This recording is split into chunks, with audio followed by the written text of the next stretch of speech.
चले भाई, तो रिकॉर्डिंग मैंने स्टार्ट कर दी है। फर्स्ट है ना, once again good morning to all of you. And यहाँ पर करते हैं शुरुआत। तो कल मैंने आपको कुछ कुछ चीज़ें बताई थी, बेसिक बेसिक, है ना। हम फॉर्म्स ऑफ ऑर्गेनाइजेशन पढ़ रहे थे, ठीक है। इंडिविजुअल होता है, एचयूएफ होता है, कंपनी होती है, पार्टनरशिप फर्म होती है, ठीक है। एंड एक और हमने पढ़ा था एलएलपी होती है। परफेक्ट। कल का आपका लेक्चर मिस हो गया था, कोई दिक्कत वाली बात नहीं है। कल मैंने भी है ना, मतलब चैप्टर का एकदम बेसिक ही बताया था, लेकिन आज से भी आपको समझ में आएगा आदित्य, चिंता मत करो। ओके, देखिएगा। अब यहाँ पर है ना, यहाँ पर अगर हम बात करें तो मुझे बताइए पार्टनरशिप फर्म और कंपनी में है ना क्या क्या मेन फीचर्स है। पार्टनरशिप फर्म में अलग चीज क्या हो रही थी, मुझे बताइए। पार्टनरशिप फर्म में है ना, पार्टनरशिप फर्म जो है उसमें अलग चीज क्या हो रही थी।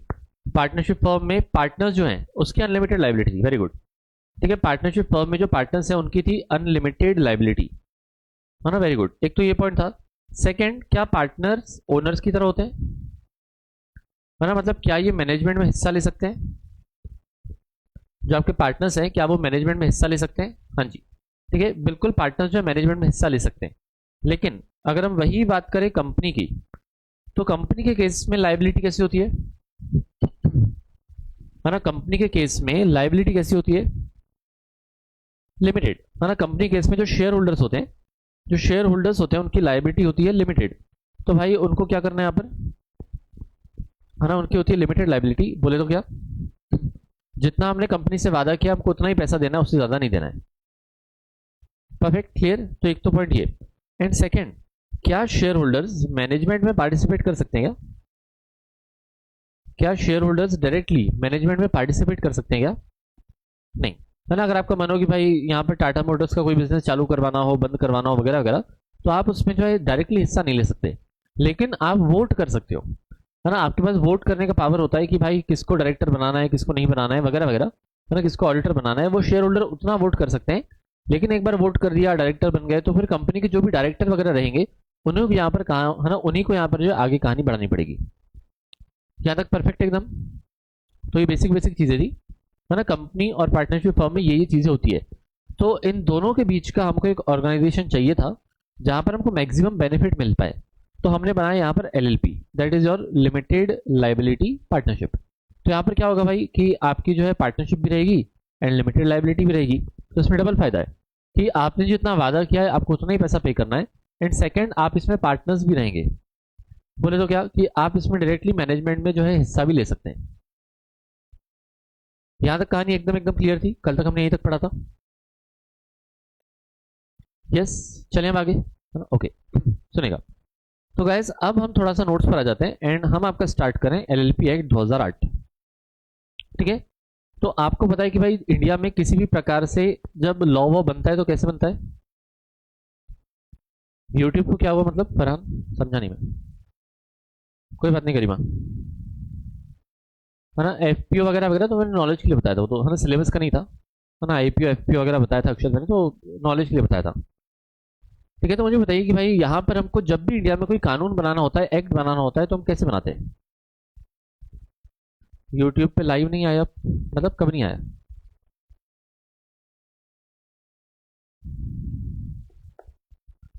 है ना। बताइए भाई यहाँ पर कौन कैसे लॉ बनाते हैं, तो पार्लियामेंट वगैरह, है ना। पार्लियामेंट लॉ बनाता है, वेरी गुड। तो जब भी कोई लॉ बन जाता है उसके पहले ड्राफ्ट बनता है, तो उस ड्राफ्ट को आप कहते हैं बिल। सही बात है ना। जब भी कोई लॉ बनता है तो लॉ बनाने के पहले एक ड्राफ्ट बनता है जिसको आप कहते हैं बिल। उस बिल का जब अप्रूवल हो जाता है तो उसको आप कहते हैं एक्ट, ठीक है। ड्राफ्ट आपका होता है बिल, और एक बार वो बिल आपका पास हो जाए तो उसको आप कहते हैं एक्ट। जैसे हमारे यहाँ पर क्या है, यूट्यूब पर लाइव आते थे, अब जूम पे, हाँ, थोड़ा सा चेंज किया है, प्रेसिडेंट के पास जाता है। यस, परफेक्ट, है ना। बिल बनता है, फिर वो पार्लियामेंट वगैरह में पास होता है, फिर वो प्रेसिडेंट के पास जाता है, प्रेसिडेंट ने हाँ बोल दिया, अप्रूवल दे दिया, तो ये फिर आ जाएगा एक्ट में, ठीक है। तो हम लोग पढ़ रहे हैं एलएलपी एक्ट 2008, हम लोग पढ़ रहे हैं एलएलपी एक्ट 2008। परफेक्ट, देखिएगा। तो नोट्स आपके पास हैं ही, है ना। मैंने भी पीडीएफ शेयर कर रखी है, और अगर आप आईसीएआई के मॉड्यूल से पढ़ रहे हैं तो भी चलेगा, कोई दिक्कत नहीं है, ठीक है। सुनेगा। तो यहाँ पर आपको दिया गया है पेज नंबर कौन सा आपका 4.2। तो ये मेरे नोट्स के हिसाब से पेज नंबर है, ठीक है। मॉड्यूल में आपका अलग होगा तो आपको वहाँ पर देखना पड़ेगा अगर आप मॉड्यूल से पढ़ रहे हैं तो आपके यहाँ पर पेज नंबर 4.2। सबसे पहले तो आपको देखो इंट्रोडक्शन वगैरह वगैरह दिया गया है, तो ये आपके समझो नॉलेज के लिए, है ना, पढ़ लेते हैं एक बार क्विकली, सुनना। तो इन्होंने क्या बोला है, the ministry of law and justice. तो मैंने आपको कहा था कि इंडिया को चलाने के लिए हमारे पास अलग अलग टाइप की मिनिस्ट्रीज होती हैं, मिनिस्ट्री ऑफ फाइनेंस होता है, मिनिस्ट्री ऑफ डिफेंस होता है, मिनिस्ट्री ऑफ कॉर्पोरेट अफेयर्स होता है, वगैरह वगैरह। तो यहाँ पर अपने पास कौन सा था, ministry of law and justice, है ना। उन्होंने 9 जनवरी वगैरह को नोटिफाई किया था एलएलपी एक्ट 2008। उन्होंने 9 जनवरी 2007 को ये नोटिफाई किया था कि हम एक कानून लेके आएंगे जिसका नाम है एलएलपी एक्ट।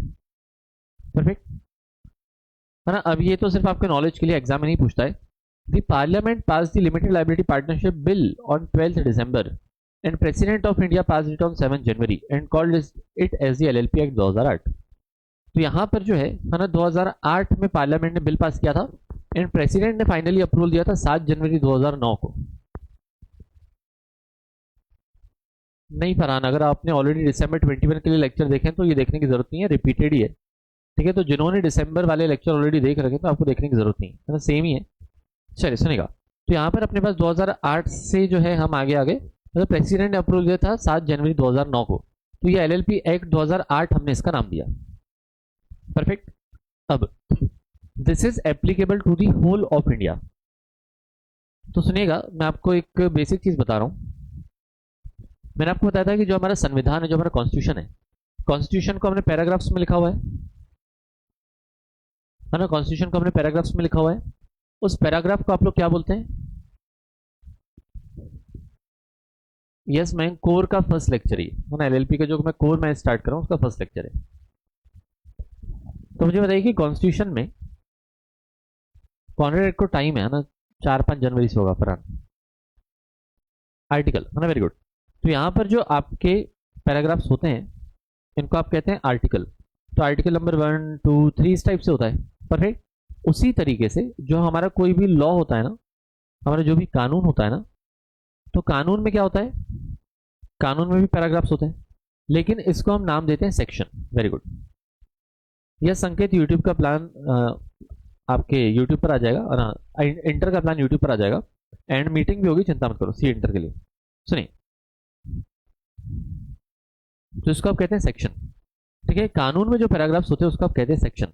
यहाँ पर क्या हो जाएगा, सेक्शन नंबर 1 हो जाएगा, 2 हो जाएगा, 3 हो जाएगा, इस टाइप से। ओके, ठीक है ना। सुनिएगा, अब बेसिकली क्या होता है कि हमारे पास ना मेनली 4 चीज होती है। मेनली एक आपका होता है सेक्शन, एक आपका होता है सबसेक्शन, फिर होता है क्लॉज, और फिर होता है सब क्लॉज, ठीक है। तो आपका यहां पर देखिए क्या क्या होता है। एक आपका होता है सेक्शन, दूसरा होता है सबसेक्शन, ठीक है, तीसरा होता है क्लॉज, एंड चौथा वाला आपका होता है सब क्लॉज, ठीक है। अभी बेसिकली होता है क्या, देखना, जैसे आपको लॉ में दिया गया कि सपोज आप है ना ये एलएलपी एक्ट पढ़ रहे हो, तो आपको बोला कि सेक्शन नंबर 4 है, उसके अंदर सबसेक्शन 2 रहेगा, उसके अंदर एक और पॉइंट रहेगा जिसको अपन बोलेंगे क्लॉज, और उसके अंदर एक और पॉइंट रहेगा जिसको अपन बोलेंगे सब क्लॉज। तो अगर बहुत सारी चीजें एक पैराग्राफ में लिखी हुई है, तो कौन से वाले पॉइंट में क्या लिखा हुआ है, तो इसको रेफर करने के लिए, इसके रेफरेंस के लिए हमको ऐसे नंबर दिए जाते हैं। जैसे हो सकता है कि आपका सेक्शन 4 है, सेक्शन 4 का सबसेक्शन 1 है, 2 है, 3 है, इस टाइप से दिया हुआ रहेगा। फिर समझिए कि सबसेक्शन 2 में जो है वो क्लॉज 1 है, उसमें जो भी कुछ पॉइंट्स हैं, है ना, ABCD इस टाइप के पॉइंट्स हैं, ठीक है, ABCD इस टाइप के पॉइंट्स हैं। तो जब भी आप कोई लॉ पढ़ते हैं, है ना, तो आपको समझ में आता है कि भाई कौन सी चीज़ कहाँ पर लिखी हुई है। तो आपको अगर कुछ दिया गया रहा, है ना, कभी आप सेल्फ स्टडी कर रहे हैं तो आपको कैसे समझेगा, तो आपको बोलेगा कि भाई सेक्शन नंबर 4 देखो, है ना, पहले तो सेक्शन नंबर 4 देखो। अब सेक्शन नंबर 4 में भी बहुत सारे पॉइंट्स हैं, तो उसका सबसेक्शन 2 देखो, तो ये सबसेक्शन 2 आ गया। अब सबसेक्शन 2 में भी अंदर और पॉइंट्स हैं, जैसे पॉइंट नंबर 1 में देखना, तो इसको अपन कहते हैं क्लॉज, है ना। पॉइंट नंबर 1 हो सकता है, मतलब क्लॉज 1 हो सकता है, क्लॉज 2 हो सकता है, क्लॉज 3 हो सकता है, इस टाइप से। और हमने बोला क्लॉज 1 में भी, है ना, very good Ruby, very good, है ना। और क्लॉज के अंदर भी यहाँ पर कुछ और पॉइंट्स रहेंगे जिसको आप कहते हैं सब क्लॉज, मतलब पहले वाले क्लॉज का, हाँ, सब क्लॉज ए पढ़ना, बी पढ़ना, सी पढ़ना, डी पढ़ना, इस टाइप से। ओके, तो जब भी आप कोई भी लॉ पढ़ेंगे ना, आप कोई भी लॉ पढ़े, आपको हर जगह पर क्या दिया जाता है, सेक्शन दिया जाता है। जो क्वेश्चन बैंक आपने दिया था उसमें से ही क्वेश्चन थे December 21, देखा मैंने पेपर। वाह वाह फरहान, क्या बात है, बहुत बढ़िया, बधाइयाँ। तो मैं कह रहा हूँ ना, सेकंड क्वेश्चन बैंक जो मैं आपको बस अपडेट करके और दे दूंगा, है ना, लेटेस्ट वाला जो पेपर आया हुआ है और एमटीपी आए हुए हैं, है ना, वो मैं आपको अपडेट करके दे दूंगा, आपको बहुत हेल्प होगी। मतलब समझो कि मेजोरिटी पेपर उसमें से ही बनता है ना, लॉ का। चलिए, तो ये आपको क्या हुआ, सेक्शन हुआ, सबसेक्शन हुआ, क्लॉज हुआ, सब क्लॉज हुआ, समझ आया, परफेक्ट है। चले अब आगे, है ना, देखना।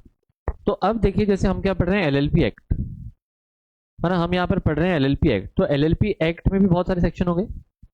तो एलएलपी एक्ट का जो सेक्शन नंबर 1 है, मतलब किसी भी एक्ट का, किसी भी कानून का सेक्शन नंबर 1 जो होता है, वो आपको बताता है कि भाई ये एक्ट का नाम क्या है ना, मतलब ये कानून का नाम क्या है, टाइटल क्या है। देन आपको ये बताते हैं कि ये कब से एप्लीकेबल होगा, कौन से वाले साल से इसको फॉलो करना है, कौन सी वाली तारीख से फॉलो करना है, 2008 से करना है, 9 से करना है, 10 से करना है, वगैरह वगैरह। एंड ये बताता है कि इसकी, है ना, इसका स्कोप कितना है, मतलब कवरेज कितना है। कवरेज कितना मतलब क्या, कि भाई ये ऑल ओवर इंडिया पर लगेगा, या फिर एक्सेप्ट जम्मू एंड कश्मीर पर लगेगा, या सिर्फ किसी स्टेट पर लगेगा, जैसे फॉर एग्जांपल सिर्फ एमपी पर लगेगा, महाराष्ट्र पर लगेगा, वगैरह वगैरह। ठीक है। तो जब भी कोई भी लॉ लिखा जाता है तो उसका सेक्शन नंबर 1 आपको यही 3 चीजें मेन बताता है कि एक तो उसका नाम क्या है, दूसरा वो कहाँ कहाँ पर एप्लीकेबल होगा ना, इंडिया में होगा कि नहीं होगा। जैसे पहले होता था कि भाई जो भी कानून हम लाते थे वो जम्मू कश्मीर पर नहीं लगता था, बाकी ऑल ओवर इंडिया लगता था। ऐसा क्यों? Very good Farhan, yes, yes, very good उत्सव, परफेक्ट, है ना। तो यहाँ पर देखिए, तो पहले जो है ना, जो भी चीज़ आती थी वो ऑल ओवर इंडिया पर लगती थी, लेकिन जम्मू कश्मीर पर नहीं लगती थी। जम्मू कश्मीर वालों से पूछना पड़ता था, जम्मू कश्मीर वाले हाँ कहते थे तो ही हम यहाँ पर जो है ना उनके ऊपर लॉ लगाते थे, नहीं तो नहीं लगाते थे। वेरी गुड, क्योंकि जम्मू कश्मीर का रूलिंग अलग था, है ना। वेरी गुड यश, अजीत, है ना, आदित्य, पुष्पांजलि, यस। आर्टिकल नंबर 370 क्या था उसमें, आर्टिकल नंबर 370, तो हमारे संविधान में कुछ आपको अलग से पावर्स दिए गए थे, और हमारे संविधान में आपको ना कुछ अलग से पावर्स दिए गए थे।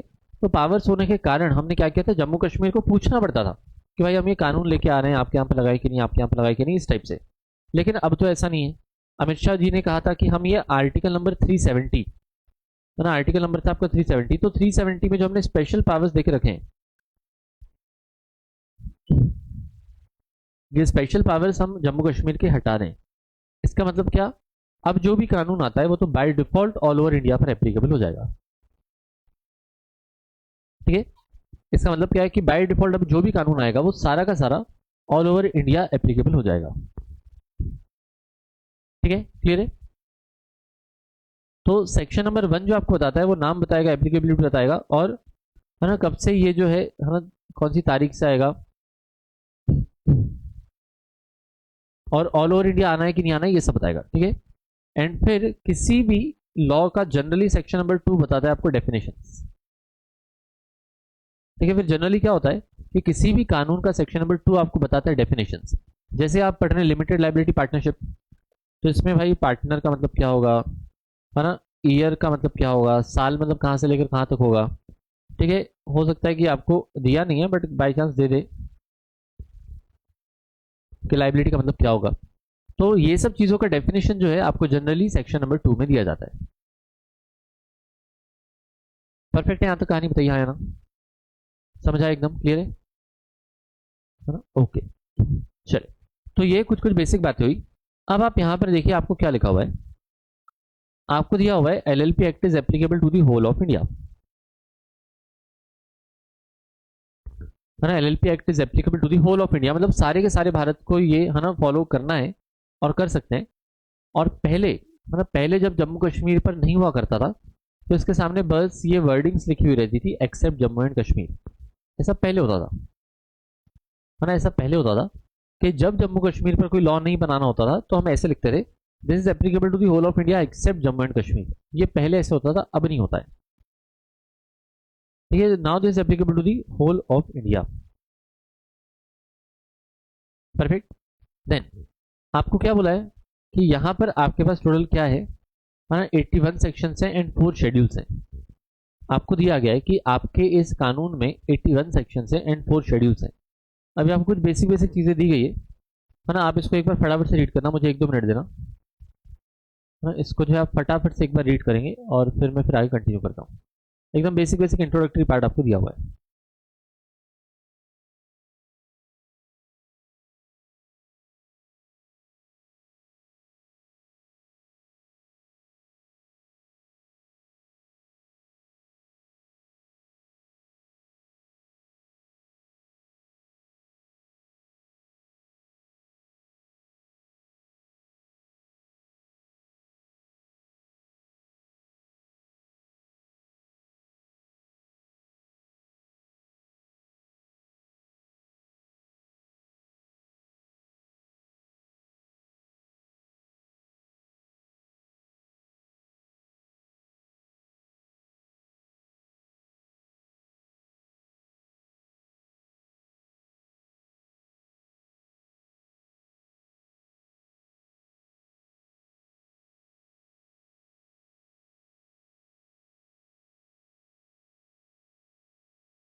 चलिए, रीड किया क्या आपने, बताइए।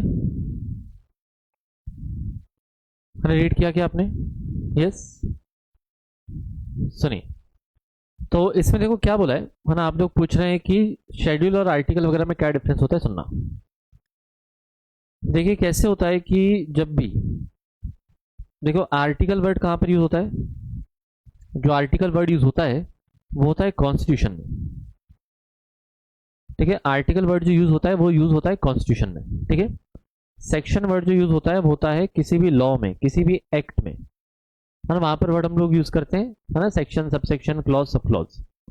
अब क्या होता है कि कई बार, है ना, आर्टिकल के बाद, है ना, या कॉन्स्टिट्यूशन में या किसी लॉ के बाद हमने कुछ लिस्ट डाल के रखते हैं, लिस्ट, है ना। हम क्या करते हैं, कुछ लिस्ट वगैरह डाल के रखते हैं या फिर कुछ प्रोसीजर्स वगैरह डाल के रखते हैं कानून के बाद, है ना, या फिर कॉन्स्टिट्यूशन के बाद। तो हम लोग क्या करते हैं कि कानून के बाद या कॉन्स्टिट्यूशन के बाद हम कुछ लिस्ट डाल के रखते हैं और उस लिस्ट वगैरह को हम लोग कहते हैं शेड्यूल, है ना। हम कुछ प्रोसीजरल पार्ट डाल के रखते हैं या फिर हम क्या करते हैं, लिस्ट वगैरह डाल के रखते हैं एंड उसको हम लोग नाम देते हैं शेड्यूल। ठीक है, जैसे आपने ऑलरेडी शेड्यूल नंबर 7 पढ़ा है।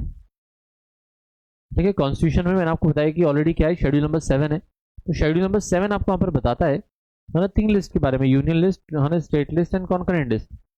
तो कौन सी चीज पर कौन लॉ बनाएगा ये जैसे लिखा हुआ है शेड्यूल नंबर 7 में, जस्ट फॉर एग्जाम्पल। तो शेड्यूल का मतलब क्या होता है, एक तरह की लिस्ट होती है या एक तरह का, है ना, प्रोसीजर होता है जो आपको, है ना, एक जगह पर लिख कर दिया जाता है लॉ खत्म होने के बाद। ठीक है, तो लॉ के एंड में, कॉन्स्टिट्यूशन के एंड में आपको एक चीज दी जाती है जिसको आप कहते हैं शेड्यूल। बताइए, ये समझ आया शेड्यूल का मतलब? हाँ, शेड्यूल का मतलब यहाँ पर समझ आया? परफेक्ट है ना? ओके, चलिए अब यहाँ पर देखिएगा, तो यहाँ पर आपको बोला है कि यहाँ पर 81 सेक्शंस एंड 4 शेड्यूल्स है अपने पास, लेकिन आपको सारा का सारा दिया हुआ नहीं है, लिमिटेड चीजें। फर्स्ट शेड्यूल में क्या है, सेकंड में क्या है, थर्ड में क्या है, फोर्थ में क्या है। तो फर्स्ट शेड्यूल कहता है regarding the mutual rights and duties of the partners as well as limited liability partnership and its partners. ठीक है, where there is absence of formal agreement. Schedule के अकॉर्डिंग लॉ एक्सप्लेन करते हैं, नहीं ऐसा नहीं होता है, ना लॉ एक्सप्लेन करते हैं ऐसा नहीं होता है, बट मोर और लेस प्रोसीजरल पार्ट होता है। ठीक है, जैसे देखो फॉर एग्जांपल शेड्यूल 1 क्या बोल रहा है, शेड्यूल 1 बोल रहा है कि if there is absence of formal agreement, मतलब अगर फॉर्मल एग्रीमेंट नहीं है तो पार्टनर्स के आपस में राइट्स एंड ड्यूटीज क्या होगी, एंड पार्टनरशिप जो एलएलपी है और पार्टनर्स की क्या राइट्स एंड ड्यूटीज होगी, ये आपको शेड्यूल नंबर 1 बताएगा। ठीक है, ये आपको शेड्यूल नंबर 1 बताएगा। तो फॉर एग्जांपल आपने एग्रीमेंट तो बनाया, लेकिन आपने ये लिखना भूल गए कि है ना बैंक अकाउंट कौन संभालेगा, है ना। सपोज आपने यहाँ पर क्या किया, आपने एक पार्टनरशिप फर्म बना ली, लेकिन एग्रीमेंट में आप लिखना भूल गए कि बैंक अकाउंट कौन संभालेगा, तो आपको शेड्यूल 1 बता सकता है। ठीक है, ये आपको शेड्यूल 1 बता सकता है, जस्ट एन एग्जांपल। ओके, तो शेड्यूल 1 में क्या लिखा हुआ है कि अगर आपका फॉर्मल एग्रीमेंट नहीं है तो उस केस में कि भाई पार्टनर्स की म्यूचुअल राइट्स एंड ड्यूटीज क्या होगी, है ना, और एलएलपी और पार्टनर्स की क्या होगी, है ना, एलएलपी और पार्टनर्स के बीच में क्या राइट्स एंड ड्यूटीज है, ये आपको बताएगा शेड्यूल नंबर 1। क्लियर है? देन शेड्यूल नंबर 2, ये सब कहते हैं कि अगर आप कन्वर्ट कर रहे हो, अगर आप किसी है ना फर्म को एलएलपी में कन्वर्ट कर रहे हो, मतलब अगर आप पार्टनरशिप फर्म को एलएलपी में कन्वर्ट करना चाहते हो तो कैसे होगा, प्राइवेट कंपनी को आप एलएलपी में कन्वर्ट करना चाहते हो तो कैसे होगा, अनलिस्टेड कंपनी को एलएलपी में कन्वर्ट करना चाहते हो तो कैसे होगा।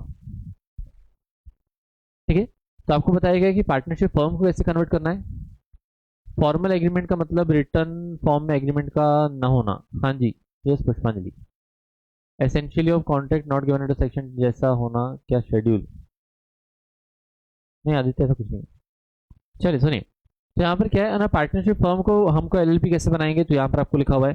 ठीक है, प्राइवेट कंपनी मतलब जो पब्लिक नहीं है वो प्राइवेट है ना। प्राइवेट कंपनी मतलब क्या होता है कि आपस में 5-10 लोगों ने मिलकर फॉर एग्जांपल कंपनी बनाई और चला रहे हैं, तो वो होती है ना प्राइवेट कंपनी। अगर ये लोगों से पैसा चालू कर, है ना, लोगों से पैसा लेना चालू करें तो वो होती है पब्लिक कंपनी। ठीक है, अगर लोगों ने आपस में पैसा डाला है तो उसको आप कहते हैं प्राइवेट कंपनी। अगर आप बाहर वालों से भी पैसा ले तो उसको आप कहते हैं पब्लिक कंपनी। और अगर आपके कंपनी के शेयर्स भी बिकते हैं, है ना, आपने शेयर्स को लिस्ट वगैरह करवा लिया, तो आपकी कहलाती है लिस्टेड कंपनी। ठीक है, अगर आपके शेयर्स आप खरीद सकते हैं, बेच सकते हैं, तो उसको आप कहते हैं लिस्टेड कंपनी। ओके, जैसे ब्रिटानिया का शेयर कल मैंने आपको दिखाया था, क्या ब्रिटानिया का शेयर हम लोग फ्रीली खरीद सकते हैं, बेच सकते हैं, है ना, यस खरीद सकते हैं, बेच सकते हैं, तो वो आपकी कहलाएगी लिस्टेड कंपनी। ठीक है, तो आपकी कहलाएगी लिस्टेड कंपनी। लेकिन जिसके शेयर्स अवेलेबल हैं लेकिन मार्केट में नहीं है, जैसे स्टॉक एक्सचेंज में नहीं है, ना, national stock exchange, Bombay stock exchange वगैरह वगैरह, अगर ऐसे कहीं पर भी लिस्टेड नहीं है तो आपकी कहलाएगी अनलिस्टेड कंपनी। ठीक है, अगर उसको हमने लिस्ट नहीं किया है तो उसको आप कहेंगे अनलिस्टेड कंपनी। ठीक है, तो आपको शेड्यूल नंबर 1 से 4 में ये बताया गया है कि आप जो है क्या क्या चीजें फॉलो करेंगे। तो आपको शेड्यूल नंबर 1 बताएगा, तो आपको फर्स्ट शेड्यूल बताएगा कि राइट्स एंड ड्यूटीज जो है ना पार्टनर्स के बीच में क्या होगी, एंड पार्टनर्स और एलएलपी के बीच में क्या होगी।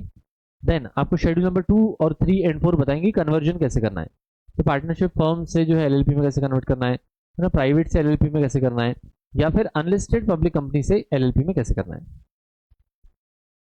ओके, तो ये आपको 4 शेड्यूल बताएंगे। देन नेक्स्ट आपको दिया गया है the ministry of corporate affairs and the ROC are interested with the tax of administrating the LLP act 2008। तो एलएलपी एक्ट संभालने का काम किस किस को दिया है, एक तो ministry of corporate affair and एक रजिस्ट्रार ऑफ कंपनीज। तो एलएलपी को संभालने का काम हमने किस किस को देख रखा है, एक तो हमने एमसीओ को देख रखा है और दूसरा आरओसी को देख रखा है। एमसीओ बोले तो क्या आपका मिनिस्ट्री ऑफ कॉर्पोरेट अफेयर्स। ठीक है, एमसी का फुल फॉर्म पता है आपको, this is your ministry of corporate affairs. ठीक है, and ministry of corporate affairs कौन संभालता है, पता है क्या आपको, कौन सी मिनिस्टर संभालती है। मिनिस्ट्री ऑफ कॉर्पोरेट अफेयर्स जो है कौन सी वाली जो है ना मिनिस्टर संभालती है ना, वो निर्मला सीतारमन, नाम सुना ही होगा। निर्मला सीतारमन, नाम सुना है कि नहीं? मिनिस्टर ऑफ कॉर्पोरेट अफेयर्स, है ना, क्या नाम है मैडम का? मैडम का नाम है निर्मला सीतारमन, सुना ही होगा। तो ये मिनिस्ट्री ऑफ फाइनेंस भी संभालती हैं और मिनिस्ट्री ऑफ कॉर्पोरेट अफेयर्स भी संभालती हैं। ये आंटी को तो आपने देखा ही होगा कहीं ना कहीं, बोलो हाँ, है ना, आंटी को देखा ही नहीं, कहीं तो देखा ही होगा ना, है ना, यस। तो यहाँ पर जो अपनी निर्मला आंटी हैं, ये क्या करती हैं, ये संभालती है हमारा ministry of corporate affairs and ministry of finance भी ये संभालती है। बजट के वक्त देखा था, बहुत बढ़िया, यस। ठीक है, तो मिनिस्ट्री ऑफ फाइनेंस मतलब इनकम टैक्स जीएसटी भी यही संभालती है। ठीक है, और मिनिस्ट्री ऑफ कॉर्पोरेट अफेयर्स मतलब ये एलएलपी कंपनीज वगैरह भी यही संभालती हैं। जब टीवी पे आती है कुछ ना कुछ करके जाती है, बिल्कुल सही बात है। इनके घर नमक नहीं खाते, क्यों? कड़वा बोलती है इसलिए, है ना सर। उनके साथ जो अनुराग ठाकुर है वो क्या है, वो फाइनेंस का देखते हैं कि वो सेक्रेटरी हैं, मतलब पहले तो फाइनेंस सेक्रेटरी थे अजीत, अब जो है ना, अब जो है वो यूथ एंड स्पोर्ट्स मिनिस्टर हैं, स्पोर्ट्स यूथ मिनिस्टर हैं और एक अफेयर सारी मिनिस्टर हैं, तो अब वो मिनिस्टर बन गए हैं और उनके पास जो है यूथ मिनिस्ट्री ऐसा कुछ तो है। मैडम इतनी होशियार है क्या? हाँ सोहन, उनका दिख रहा होगा ना आपको चेहरे से। एक बार इसने बोला था कि हमारे घर नमक नहीं खाते, बताओ, ये लिटरल सेंस में बोल रही है। मुझे लगा कुछ तो टॉन्ट टॉन्ट मार रही होगी आंटी को, पर ये लिटरल सेंस में बोल रही है कि हमारे यहाँ नमक नहीं खाते। बहुत बढ़िया, हाँ, एक मिनट।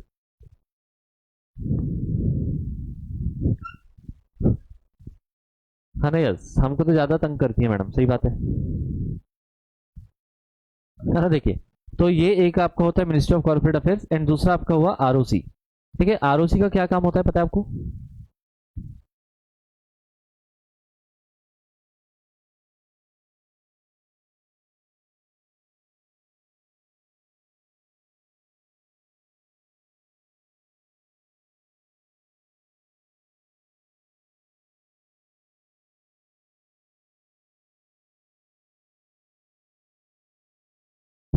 हाँ ना, कंपनीज को रजिस्टर वगैरह करना।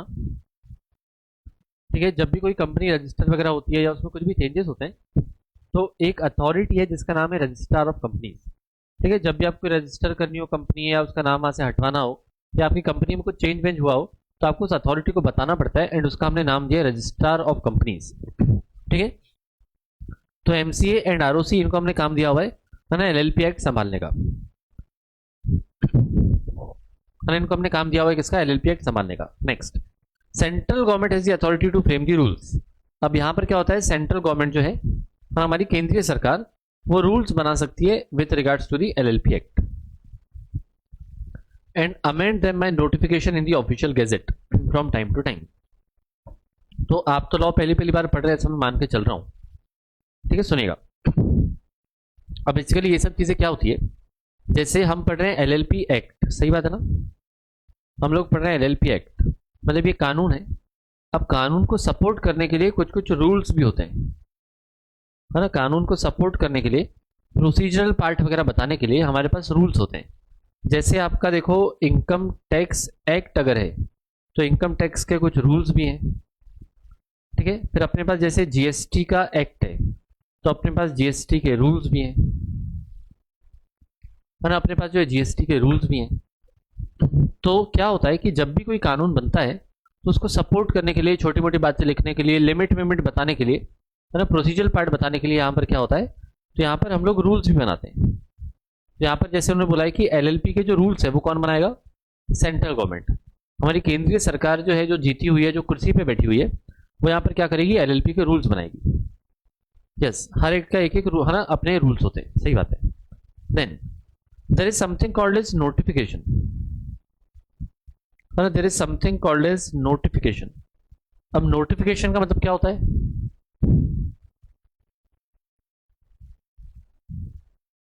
है ना, नोटिफिकेशन जो है उसका मतलब क्या होता है?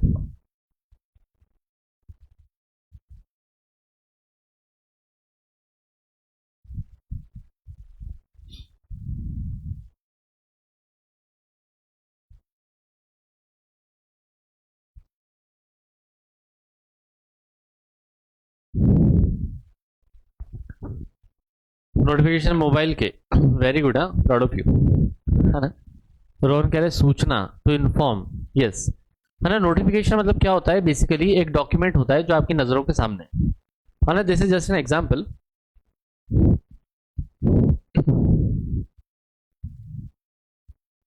ठीक है, सुनेगा। तो सरकार क्या करती है, सरकार क्या करती है कि नोटिफिकेशन जारी करती है।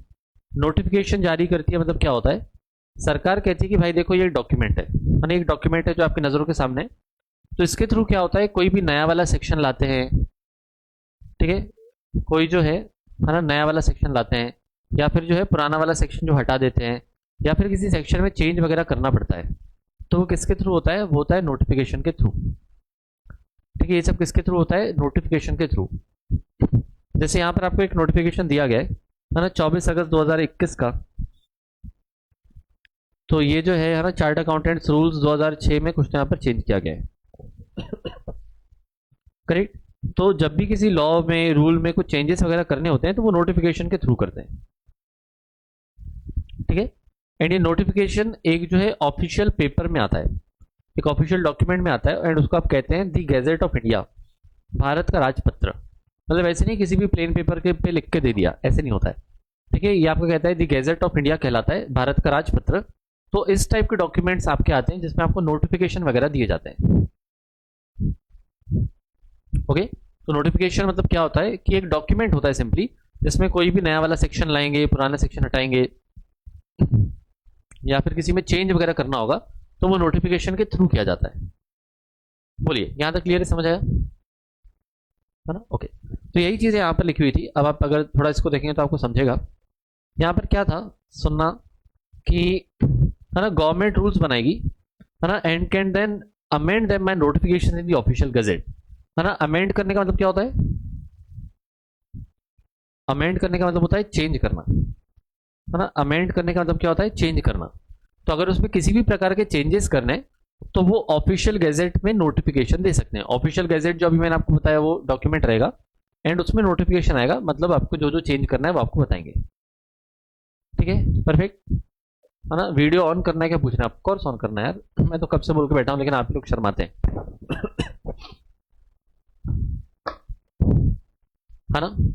परफेक्ट, चले चले सुनेगा। तो ये आपको हो गए कौन सी वाली बातें, है ना, एलएलपी के बारे में कुछ आपको इंट्रो दिया हुआ है। देन बोला है कि पार्टनरशिप एक्ट जो है, the Indian partnership act 1932 is not applicable to LLPs, क्योंकि एलएलपी का अलग से एक्ट है इसलिए, है ना, एलएलपी का एक्ट है अलग से इसलिए। हर ऑफिशियल गैजेट का नाम भारत का हाँ, हिंदी पुष्पांजलि उसका हिंदी में जो है ट्रांसलेशन, है ना। ऑफिशियल गैजेट को हिंदी में भारत का राजपत्र कहते हैं। ठीक है, परफेक्ट, चलिए डन। तो ये आपको बेसिक बेसिक बातें पहले यहां पर बताई गई। अब आपको यहां पर बताया गया need of new form of LLP, है ना। अब आपको यहां पर समझाया गया है कि भाई एलएलपी बनाने की जरूरत क्यों पड़ी, है ना। अब आपको यहां पर बताया गया कि एलएलपी बनाने की जरूरत क्यों पड़ी, फिर आपको मीनिंग वगैरह दिया गया है, एंड यहां से फिर आपकी कुछ डेफिनेशन चालू हो जाएंगी, बॉडी कॉर्पोरेट वगैरह वगैरह। ठीक है, देखिए, तो यहाँ पर सबसे पहले आपको दिया गया है कि भाई एलएलपी की नीड क्या थी। वैसे तो हमने पढ़ लिया है कि पार्टनरशिप में कुछ दिक्कतें थी, कंपनी में कुछ दिक्कतें थी, तो हमको मिक्स फॉर्म बनाना था, तो हमने यहाँ पर जो है एलएलपी बनाया। जूम में क्वालिटी एडजस्ट नहीं होता है ना, जूम में वीडियो क्वालिटी एडजस्ट नहीं होता, यूट्यूब पर होता है। ठीक है, चलिए सुनेगा। तो यहाँ पर आपको क्या करें, द लॉ मेकर्स, है ना, envisages the need for bring out a new legislation for creation of LLP to meet with the contemporary growth of Indian economy. तो वैसे है ना ये टाइम पास पॉइंट्स लिखे हुए हैं। तो बेसिकली क्या करें कि इंडियन इकोनॉमी की ग्रोथ के लिए हमको ऐसी जरूरत लगी कि हम एलएलपी नाम की जो चीज है वो इंडिया में लिखे हैं।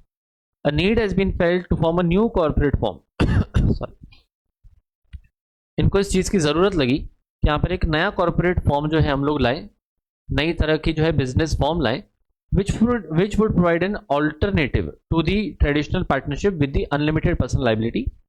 है ना, हमको अल्टरनेटिव चाहिए था। किस चीज का अल्टरनेटिव चाहिए था, कि जो ट्रेडिशनल पार्टनरशिप थी उसमें अनलिमिटेड लाइबिलिटी थी on the one hand, and the statute based governance structure of limited liability company on the other hand. तो यहाँ पर है ना जो हमारी कंपनी में कुछ दिक्कतें थी, यहाँ पर हमारी कंपनी में कुछ दिक्कतें थी, एंड पार्टनरशिप फर्म में जो दिक्कतें थी, हमको उससे थोड़ा हटके जो है एक नया फॉर्म ऑफ ऑर्गेनाइजेशन लाना था, in order to enable professional expertise. है ना, in order to enable professional expertise entrepreneurial initiative to combine organize and operate in flexible innovative and efficient manner LLP act was enacted. तो यहाँ पर देखो कई बार क्या होता है कि कई बार जो अपने स्टार्टअप्स होते हैं ना, स्टार्टअप्स है ना, छोटे छोटे जो कंपनीज वगैरह स्टार्ट होती है, स्टार्टअप्स होते हैं, तो हम इनको क्या करते हैं, है ना, हम इनको क्या करते हैं, हम पहले एलएलपी बनाते हैं, ठीक है, या फिर प्राइवेट कंपनी बनाते हैं। जब भी हम कोई स्टार्टअप्स वगैरह जो है स्टार्ट करते हैं तो हम क्या करते हैं, एलएलपी वगैरह बनाते हैं या फिर प्राइवेट कंपनी वगैरह बनाते हैं, ठीक है। तो यहाँ पर उन्होंने बोला कि भाई एक और चीज़ है, जैसे बहुत सारे सीए क्या करते हैं, है ना, पहले पार्टनरशिप फर्म बनाते थे, अब एलएलपी बनाते हैं, क्योंकि पार्टनरशिप फर्म में क्या होता है, अनलिमिटेड लाइबिलिटी होती है। तो है ना, अभी क्या करते हैं, कई एलएलपी बनाना पसंद करते हैं, कंसल्टेंसी अगर प्रोवाइड करनी है तो एलएलपी से कर लेते हैं, है ना। चलिए, तो है ना, ये चिल्लर चिल्लर चीज़ें दी गई है। तो यहाँ पर प्रोफेशनल एक्सपर्टीज को बढ़ाना था, इंटरप्रेन्योरियल, है ना, इंटरप्रेन्योरियल आपका जो है इनिशिएटिव बढ़ाना था वगैरह वगैरह, तो इसलिए हमने एलएलपी एक्ट लाया था। LLP as a form of business organization is an alternative cooperative business vehicle. Alternative cooperative business vehicle का मतलब क्या है ना, कि बिजनेस चलाने का एक और तरीका है। ये यूट्यूब पर अपलोड हो जाएगा, शाम तक हो जाएगा, चिंता मत करो, ठीक है, शाम तक हो जाएगा, आपको लिंक आ जाएगी, गुरप्रीत, ठीक है। तो यहाँ पर क्या है, ये ऑल्टरनेटिव कॉर्पोरेट बिजनेस व्हीकल है, मतलब बिजनेस चलाने का एक और तरीका है, जैसे कंपनी होती है ना, हिंदू अनमैरिड फैमिली होता है, सोल प्रोप्राइटर होता है, उसी टाइप से। Then it provides the benefits of LLP to its members, the flexibility of organizing their internal structure as a partnership based on mutually वगैरह वगैरह वगैरह। तो आप इंटरनल स्ट्रक्चर को यहाँ पर जो है फ्लेक्सिबल तरीके से, है ना, मैनेज कर सकते हो। Then LLP form enables entrepreneurs, professionals वगैरह वगैरह वगैरह वगैरह, है ना। तो ये चिल्लर चिल्लर चीज़ें दी हुई हैं, तो आप इसको रीड कर लेना, ठीक है। आप क्या करना है, इसको ना रीड कर लेना, आपको चीज़ें समझ में आएगी, क्योंकि व्हीकल व्हीकल वगैरह जो है ना, कई बार उसमें बच्चे अटकते हैं, तो मैंने आपको बता दिया। तो एक बार इसको जो है आप रीड कर लेंगे, ईजी है, ठीक है। नेक्स्ट आपको दिया गया है मीनिंग वगैरह, तो सुनना, यहाँ पर बोला है LLP is a new form of legal business with limited liability, of course, तो उसके नाम में क्या है, limited liability partnership. It is an alternative corporate business vehicle, तो रिपीटेड पॉइंट्स है, that not only gives the benefits of limited liability but allows its partners the flexibility of organizing the internal structure। तो limited liability भी रहती है, and आप, है ना, partners अपने हिसाब से कम ज़्यादा भी कर सकते हैं। It is a separate legal entity and while the LLP itself will be liable for the full extent of its assets, the liability of partners will be limited। तो ये क्या है, ये एक सेपरेट लीगल एंटिटी है। LLP क्या है, एक सेपरेट लीगल एंटिटी है। What do mean by separate legal entity, what do mean by separate legal entity, separate legal entity का मतलब क्या होता है, सेपरेट लीगल एंटिटी का मतलब क्या होता है, अलग है ना, कि भाई पार्टनर्स अलग है, पार्टनर्स अलग है और बिजनेस अलग है। सोल प्रोप्राइटर में बिजनेस और जो इंसान है वो अलग अलग होता है क्या, बताइए। सोल प्रोप्राइटर में जो बिजनेस है और जो इंडिविजुअल काम कर रहा है वो अलग अलग इंसान होता है क्या। सोल प्रोप्राइटर मतलब सपोज एक किराना दुकान है, एक बंदा वहां पर बैठता है, तो वहां पर किराना दुकान को और जो मालिक है उसको अलग अलग इंसान माना जाता है क्या, नहीं, सेम माना जाता है ना, सेम माना जाता है। सिमिलरली पार्टनरशिप एंड पार्टनर्स को, है ना, similarly partnership firm and partners को सेम माना जाता है ना। इसलिए क्या होता है, पार्टनरशिप फर्म एंड पार्टनर्स को सेम माना जाता है, क्योंकि इसलिए तो हमने पार्टनर्स के ऊपर अनलिमिटेड लाइबिलिटी डाली है ना। लेकिन एलएलपी में ऐसे नहीं होता है। एलएलपी में, एलएलपी जो आपने बनाई है वो अलग है और उसके पार्टनर्स अलग है ना। एलएलपी में जो आपने क्रिएट की है वो अलग है और उसके पार्टनर्स जो हैं वो अलग है, ठीक है। तो पार्टनरशिप फर्म में पार्टनर्स और पार्टनरशिप फर्म सेम होती है, इंडिविजुअल और प्रोप्राइटर भी सेम होता है, लेकिन एलएलपी में एलएलपी अलग होता है और पार्टनर्स उनके अलग होते हैं। समझ आया, क्लियर है। तो इन्होंने कहा कि एक सेपरेट लीगल एंटिटी है एंड एलएलपी की तो फुल लाइबिलिटी रहेगी, लेकिन पार्टनर्स की लिमिटेड लाइबिलिटी रहेगी।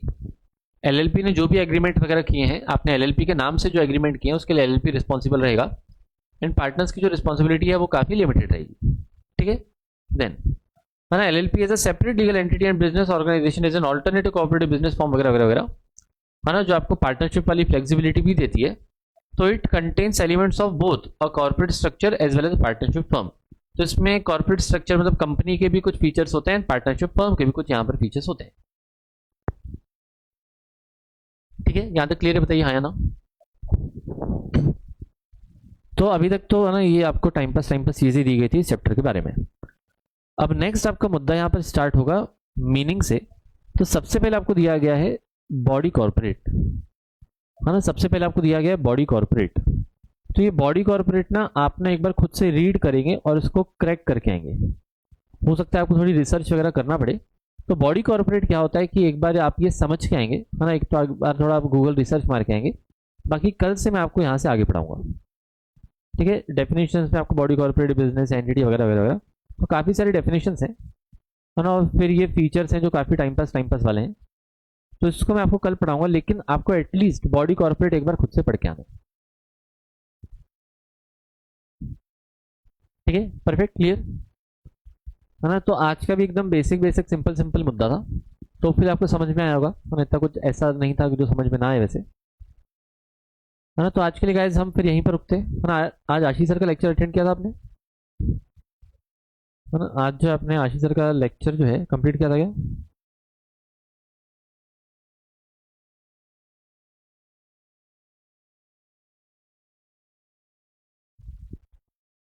किया था ना, ओके परफेक्ट, चलिए बहुत बढ़िया।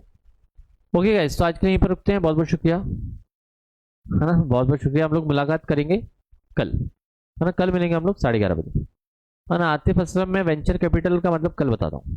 तो मतलब जो स्टार्टअप में पैसा वैसा डालते हैं ना, बेसिकली क्या होता है वेंचर कैपिटल, मतलब जो स्टार्टअप में पैसा वगैरह डालते हैं ना, उसको अपन कहते हैं वेंचर कैपिटल।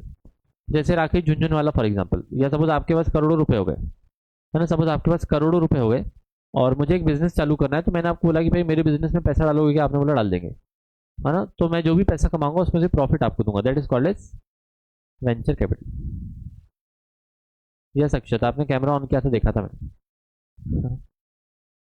चलिए गाइस, तो आज के लिए यहीं पर रुकते हैं, है ना, हम आज के लिए यहीं पर रुकते हैं। बहुत बहुत शुक्रिया, कल मैं आपको इसको डिटेल में बता दूंगा, चिंता ना करो। चलिए, मैं शायरी कल सुनाता हूँ पक्का। चलिए भाई, थैंक यू सो मच, शुक्रिया। Yes, bye.